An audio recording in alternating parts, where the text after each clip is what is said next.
Hey everybody, welcome back to Pop's Place Garage. This is the Shovelhead special Shovelhead marathon we've got going on, and behind me is Mr. Arturo's 1979 Shovelhead FLH. This bike's been sitting up a long time, so we're gonna look it over today, see what we can find, see if it's gonna spark, see if it's gonna pump oil, see what happens. Alrighty, it begins. We've got points in here. Everything's there. Got a butt connector in there, which isn't ideal, but not much corrosion in there. I'm not sure if you could see.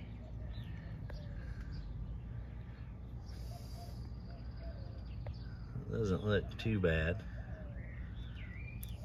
I've seen worse. The carb linkage moves freely. Enricher valve moves, which is good because those get stuck really easily when they set up for just a little while with old gas. So that tells me it might not have had old gas sitting in it. Maybe they drained all the fuel, which is good.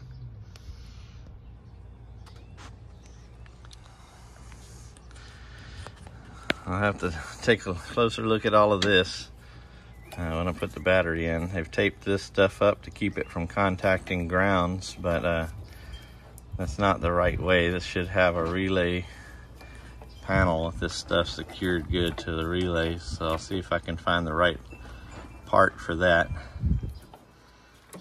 before we're done.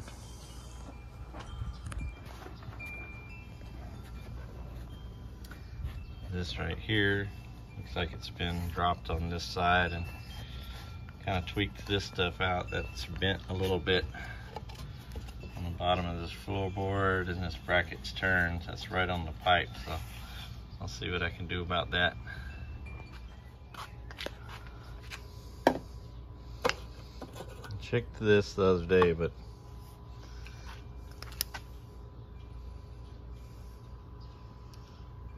doesn't look too bad in there. You can kind of see that on camera. I've seen a lot worse. It's definitely got no fuel in it, which is good. Maybe somebody drained all the fuel before they set it up.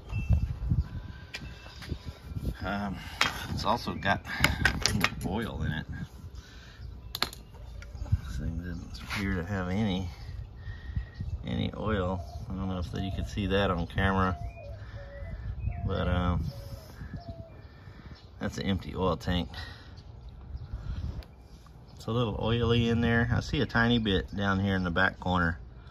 You can't really see that on camera, what I'm looking at, but there is a tiny bit in the corner. The most of that is probably down there in the engine case. All right, we've got a new battery, 200 cold cranking amps, which isn't ideal. I like to see about 300, but it's new. It's better than nothing. We're gonna hook this up and see if the wiring is intact enough to turn the ignition on. All right, going to install this battery. Excuse my loud fan. It's about 100 degrees out here in South Texas, so I need a fan. I'll die. Probably make it hard for you to hear me, but I hook this battery up here. The reason for this newspaper piece here, we used to use a cigarette butt or whatever you've got to hold that terminal, the nut side, in place, because it'll drive you crazy trying to get this started. You don't have something to back that up. Alright, I finally got that stuff in there. Battery is hooked up. It's probably dead. They usually are.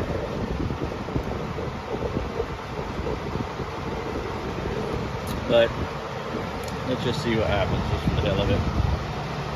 Turn the ignition on.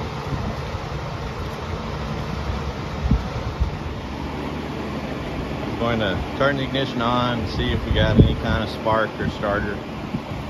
just kind of see what happens.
So far we don't have anything for electric start, but it could be the wiring here.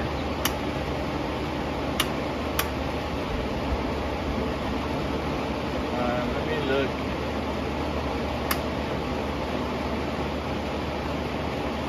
Put the ignition on. See what the points do. I'm going to be looking for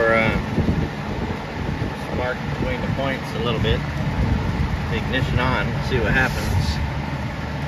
It looks like it's trying to do anything. Well, the breaker points are open right now, so it may not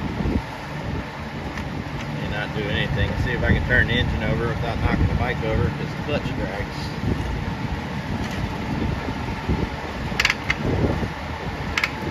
There, that should be closed. That's off of the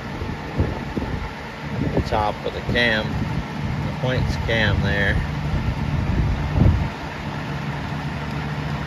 I think that's closed.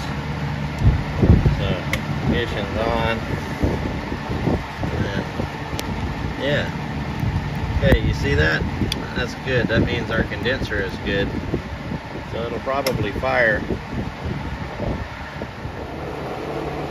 Alright, I guess what I'm going to do next, I'm going to put a little fuel, some gasoline in here. Gasolina. And just kind of see what happens. If it leaks out all over the floor or what happens.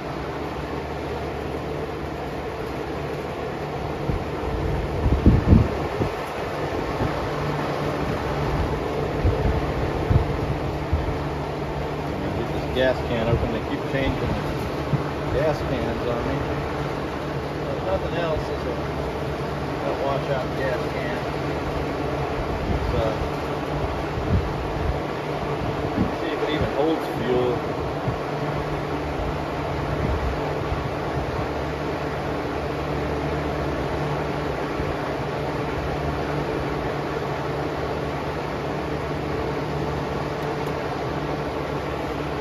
There's spilled some all over the tank.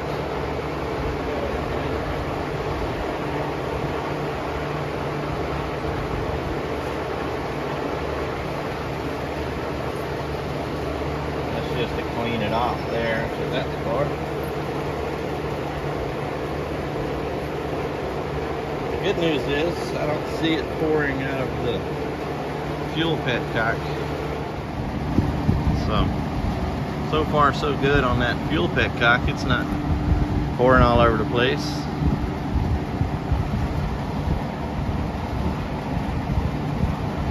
Don't see it pouring all over out of the carburetor.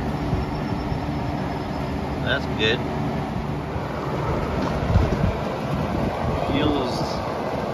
Fuel may not be on yet, but I'm checking just to make sure I don't have a big Exxon Valdez style spill here. I don't see any fuel leaks yet. Good sign. Alrighty.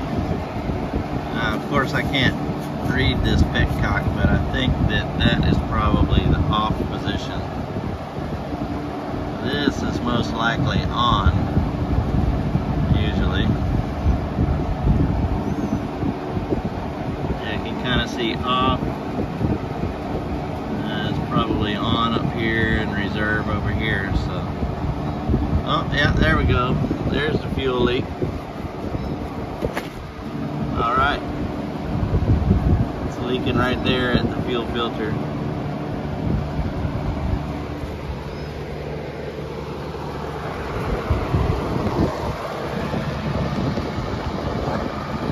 Not leaking at the carb yet, but that fuel line right there at the filter is leaking, which I know I need new fuel lines on this thing. I just kind of wanted to see what would happen.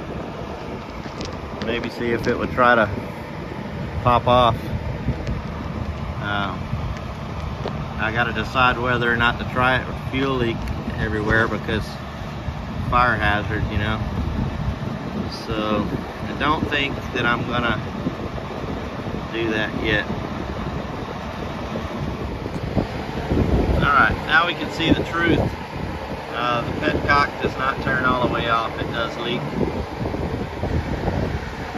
See that steady drip there, so block that off for now. Alright, I got that blocked off for now with a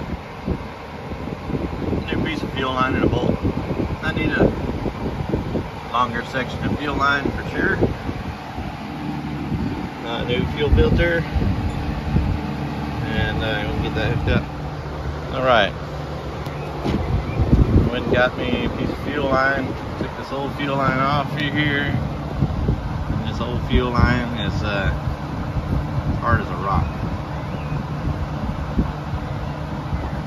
I thought it would just snap in half if I did that. It's not far from it. This thing's split in a couple places here. But you can see it's split right there. That's probably where it was leaking. That old fuel filter is 1,000,000 years old. It was on there like this way. This end was on the carburetor, or I'm sorry, on the petcock. This end was on the carburetor. It was on there like this, right? And if you look at that, it's got an arrow on it. It says flow the other way, so the fuel filter was on there backwards. So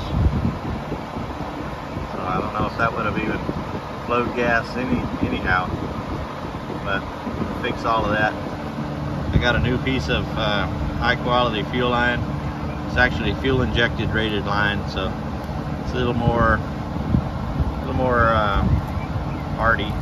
You know, it holds more pressure, which we don't really need, but I think it's probably better suited for you know, the newer ethanol gas and all of that shit, which you shouldn't really be putting in one of these anyway. They sell non-ethanol fuel in just about every city, so I'm going to suggest him putting that non-ethanol fuel in here, because these old carburetors, they weren't really made for all of that. So, and that's not exactly a super old carburetor, it's a S&S, but anyhow, I'm going to rip all of these old clamps off of there so I can reuse the clamps if they're good. I'm just going to pop the fuel line on there without that filter for now, because I just ordered a kit for this carburetor. It'll be here by the end of the week. I'll put a fresh kit in this thing to just make sure that it's good, because if I'm going to waste my time and charge the man to take that thing apart and clean it, I might as well put a kit in it while I'm in there, and we all know it's good. Alright, over here on this side, got the fuel line on the carb already. So let's see, I'm going to cut that right there in between hose and SAE. Got my handy dandy hose cutters here. These are great. If you don't have a pair of these, you need a pair, because it makes it easy.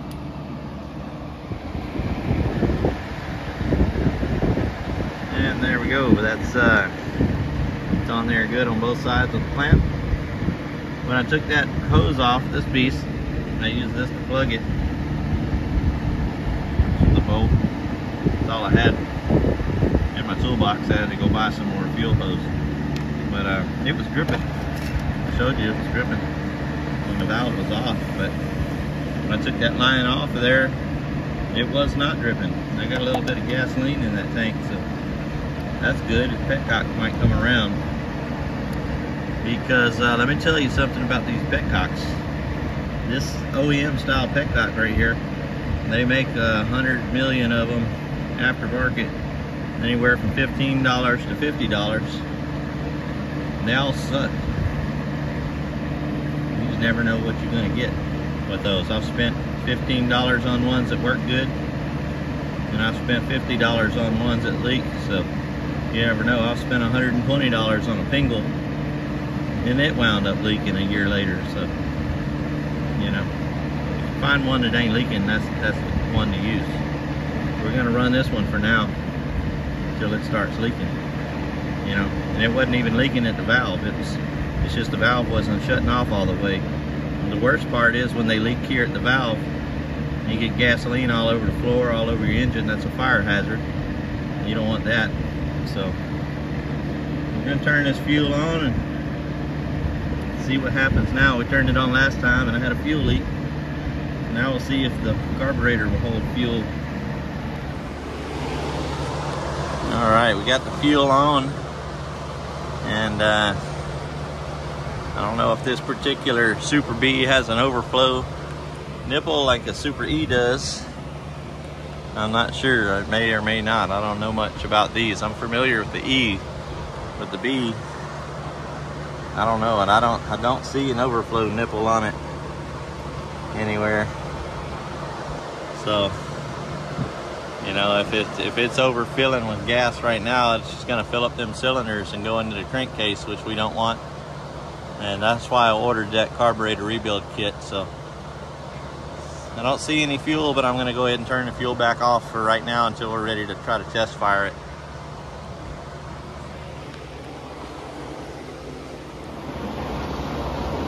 I gotta hook the battery back up before I test fire it. I just got the ground disconnected, just in case I had something weird going on here with these electronics. They don't look very trustworthy. So I had talked earlier about the oil tank being pretty empty.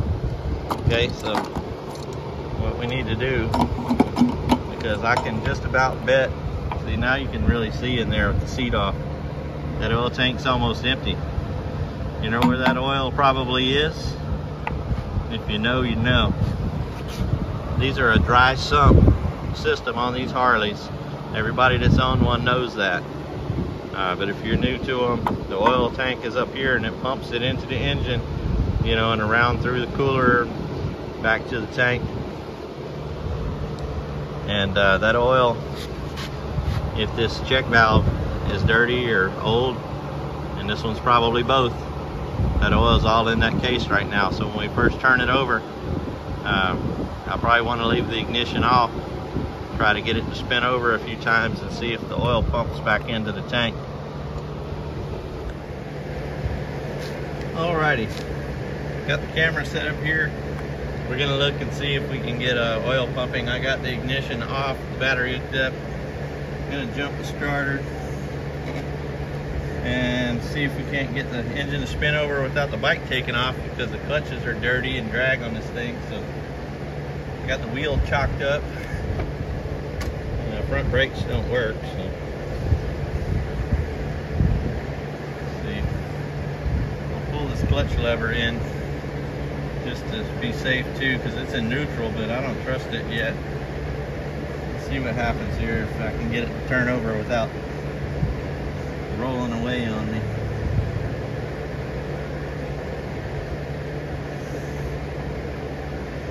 I can get this thing jumped here without shortening it on the ground. Uh-oh, starter don't engage either.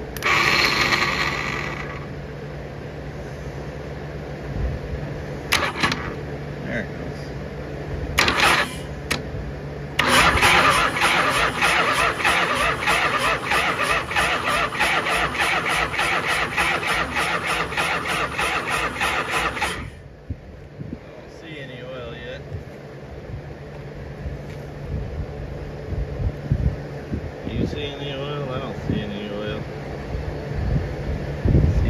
bit that was in there shaking around.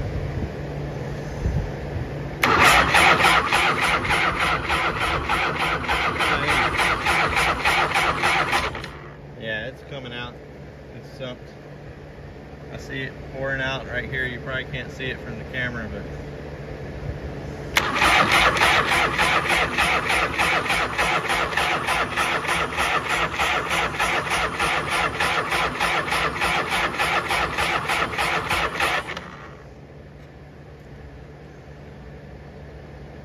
so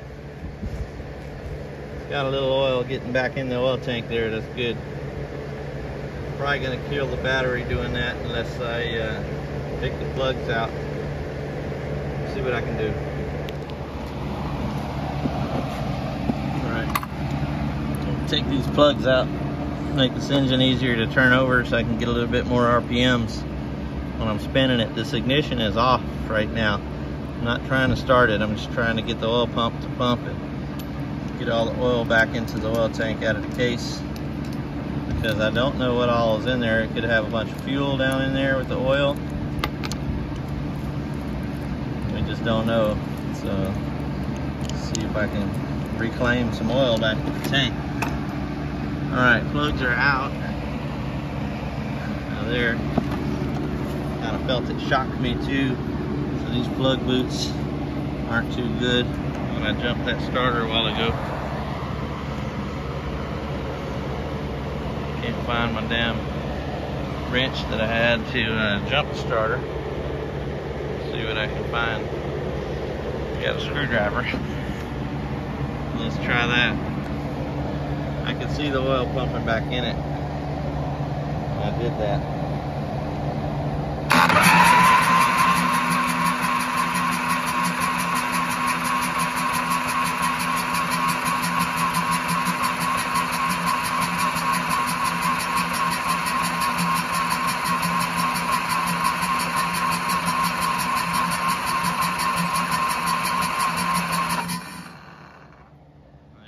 You can see at that time. Yeah, I got a good bit of, it's not nearly enough oil, but I got a lot of oil out of there. So you can see the oil pump starting to slow down and the flow too, so that makes me happy. So I probably got most of the oil out of that case. All right, I've got most of the oil out of the crankcase. We spun that thing over for a little while until it didn't pump out as much anymore. It's probably still gonna puke some out on the ground, but that's all right. We've got the spark plugs back in it. I'm going to turn the ignition on. I'm gonna turn the fuel on and hit the starter and see what happens.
Well, that was good.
took it for a ride. It has no brakes, but I knew it had no brakes before I left the house, so I was very careful.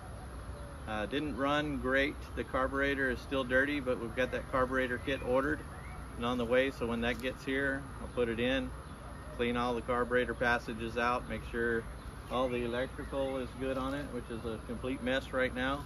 Need to properly mount the relays, make sure everything's got good connections. The lights even started working on the bike. They weren't working earlier, so sometimes it just needs to be ridden a little bit and woken back up. We'll bring this bike back to life. So tune in again next time. We'll get the carburetor kit done, get the wiring straight on this bike, get the brakes fixed, and it should be ready for the road. So until then, thanks for joining me at Pop's Place.